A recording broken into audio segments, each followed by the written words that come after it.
All right, this is Ripple Talk Radio. It's late, but we have some important things to say through this PSA. What you're looking at here is an analog board. We'll talk about this in a moment, but we're with Kevin Carey, the sound. Let me know. What do you do for a living?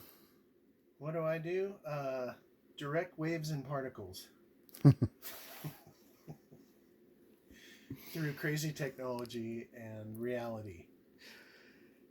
So, most of you, we're in Kevin's uh, private lab and workspace, which is just a very small portion of the amount of sound equipment that this man owns. He puts on concerts and events. So, talk to me about some of the events that you've helped put on. Mm, Olympics, debates, international press events, concerts, all the classic rock stars I've done: Buffett, The Who, The Stones, uh, lots of other new music sort of stuff, but it's kind of whoever will pay me. We're going to speak briefly about a subject that everybody knows that, um, well, the current administration has some issues. But tell me about your tour with Donald Trump. Uh, Not one of my proudest moments. Yeah. Okay. How many tours did you do with Donald Trump? From 2005 till about 2008, we probably did about 30 shows. You can find it in the Guinness Book of World Records. It was the highest paid speaking gig for Donald's engagements every night. I think that it was reported that he made 1.6 million per engagement, which was fine when we started and we were doing 60,000 people in each venue. The event was 3 days. Trump was the keynote headliner, the very last thing at every night. But the event was like Tony Robbins, Robert Kiyosaki, Suze Ormond, David Bach, all these like people helping people with financial issues, teaching them all these different things. And Trump would come on and tell his lie that he borrowed $1 million and paid it back, even though his family trust had been pumping him. He's only ever lost money. He was. It was funny because it was a joke with us because the speaking engagement there was a big cardboard check, but then no one ever got paid, and it was all to go to charities, Yeah. but those charities never got any money because no money ever changed hands. It was all self promotion. Well, we went through the whole charity thing this last couple weeks ago or months ago. We had to pay a bunch of money to that. Okay. So thank you for just confirming what we already know. Let's just not spend any more Ripple on Donald Trump ever again, ever on this PSA radio, because we're going to be talking about something more important. But first, you put on recently, and more importantly, for Mr. Bill Gates, right? I know that you're a contractor and you didn't work directly for some of these people, but you definitely were the number one in the sound for some of these companies. So, how many gigs did you put on for Bill Gates? From 91, I think, till last month, and one coming up. So indefinitely. But Gates is pretty much out of it. Mm-hmm. He did Ballmer, Arsenovsky, all these other people are running Microsoft. So now it's primarily for Microsoft. Right. Right. Okay. Good. Where do the events held? Usually the largest event spaces in the world. So Georgia, Los Angeles, of course Seattle. How many people do they hold? The arenas are usually, 10,000 or more.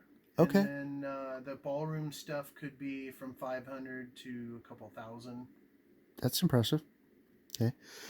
And so you've done concerts. Good. We have a little bit of a surprise. We're going to be tying the knot in FM here, but that's all I'm going to tell you about it. Because what we're going to talk about mostly is first tell me about this board. This is what I would consider my analog drive rack. So basically, you're looking at a matrix which allows any combination of inputs to outputs. So you can send things and process them and bring them back and then send them out. This is basically an insert, so you could treat. These are equalizers. They're parametric. They're pretty much you can tailor to anything you're looking for, boost or cut. So these can be in the way to here, or they can be on the way out of here. So basically, the different microphones, the lavaliers, the handhelds, the podium mic, whatever, they all get processed separately so that they're optimized for each part of the chain. Then they get combined here. Nowadays, everything's digital, but the real magic happens in this with analog summing. This is something they cannot replicate in digital because digital is about accumulation. It's basically numeric math, where this is separate analog paths, each with finite little nuances. So when you sum through this, you get a very wide, expansive sound due to all the little minuscule little differences in things. Then we have digital delay. That's what we would use to correct time, because obviously in air, sound takes a lot of time to get where it needs to go. So we can run this digital device which will delay the sound so that it reaches you all at the same time. Because I'm really known for my shows where people say, that speaker isn't on, but it's on, and it is at such a perfect level that your attention is drawn to the front, so you don't hear it. So you think it's not on. But if it went away, you wouldn't hear anything. But it's all about, I was raised on symphonic production, where you always have the image coming from the front. Yes. And the more you learn about psychoacoustics and the way people perceive these sort of things, any kind of shortcut or stopgap thing, it's not going to get the message to these people. I mean, if it's the tone's off or if it's echoey or whatever, you look at people on YouTube, they'll watch a bad video, but if the sound's terrible, it annoys them and they'll move on. Like if they can't hear clearly, they will be bored. They will not be engaged and they will just go to the next thing. Disclosingly speaking, I purposely have done that in the past. There's over 600 videos that are locked, but I purposely did not have good sound or speak properly for a reason. So this technology that we're bringing forward that you think you're seeing today is actually many, many, many years old, just hidden in plain sight. Plus, we changed the titles. The date stamps on the videos can never be changed. You think you can change it in Google where it changes the upload date, but it's technically there's a date stamp that Google, through the copyright, through Google, they so the patent office doesn't get overloaded. They've agreed to give everybody a global copyright. Okay, so now that we're unlocking these videos that you guys are seeing, they look like they were today, but they're really not. And so that idea of sound, you're absolutely right. People get disengaged. And that's exactly what I wanted. I did not want people to engage. I just wanted the date stamp, have a couple of my friends look at it. Fine. Everybody's cool. Click, dink, till we can come out with what we're coming out with. And so the reason we're looking back at analog and going back to tubes like this device here, is because it's a cleaner sound. And if we're going to be broadcasting in space, we don't want a chop. We want analog, but they seem to not be able to get analog going. We're going to get analog going. And what we're showing, what we're going to be proving, I mean, I'm giving you a glimpse of containers and containers of badass equipment, is that we can go to, we know radio waves,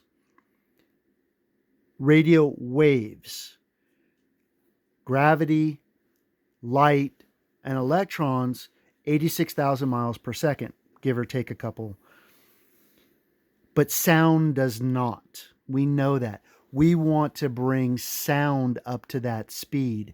That's the purpose of what we're doing, so that we can speak to a spacecraft. I don't care if it's the little putt-putts that Elon Musk or Jeff Bezos puts out there. They would like to talk to those spacecraft in exact real time right now.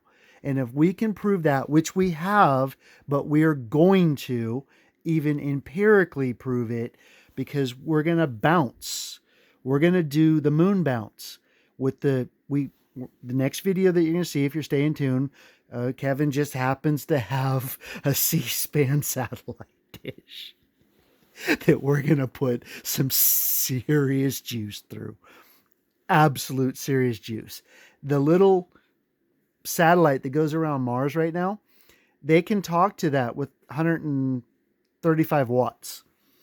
We're going to be putting, my estimate, 44,000 watts with 168 attenuating real reactive power amps through this C-SPAN antenna. But don't worry, I've already pre-laid out the attenuator.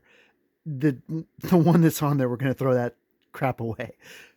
But we want the azimuth, we want the left and right, so we can track Mars. But we're not really going to need to track Mars. We just need to find it, and we're just going to ping. But we're going to do the moon bounce first, because everybody knows the moon bounce, it's about 2.5 seconds.